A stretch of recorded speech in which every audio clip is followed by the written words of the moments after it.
ഒരിക്കൽ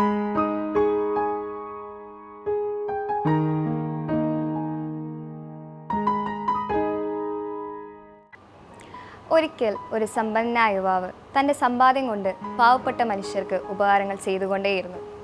10 മനുഷ്യർ കാണുന്ന രീതിയിലാണ് യുവാവ് ദാനം നൽകിയിരുന്നത്.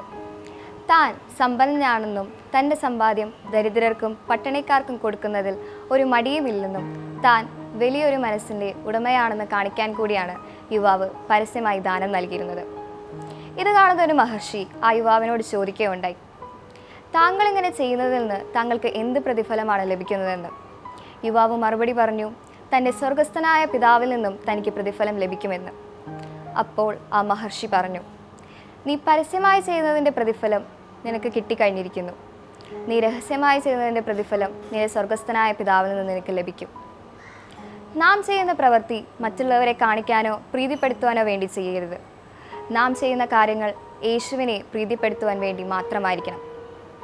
കൊടുക്കുക എന്നുള്ളത് നാമും കർത്താവും തമ്മിലുള്ള കാര്യമാണ്. വലത് കൈ ചെയ്യുന്നത് ഇടത് കൈ അറിയരുത്. യേശുവിൻ്റെ സ്നേഹം മാത്രമായിരിക്കണം നാം ആഗ്രഹിക്കുന്ന പ്രതിഫലം. അതുപോലെ തന്നെയാണ് പ്രാർത്ഥന. നാമും ദൈവവും തമ്മിലുള്ള സംസാരമാണ് പ്രാർത്ഥന. അത് പ്രശംസയ്ക്കോ സ്വാർത്ഥതയ്ക്കോ വേണ്ടി ചെയ്യാതെ ആത്മാർത്ഥമായി ചെയ്യുക. അതിനുള്ള പ്രതിഫലം നമ്മുടെ കർത്താവായ യേശു നമുക്ക് നൽകും.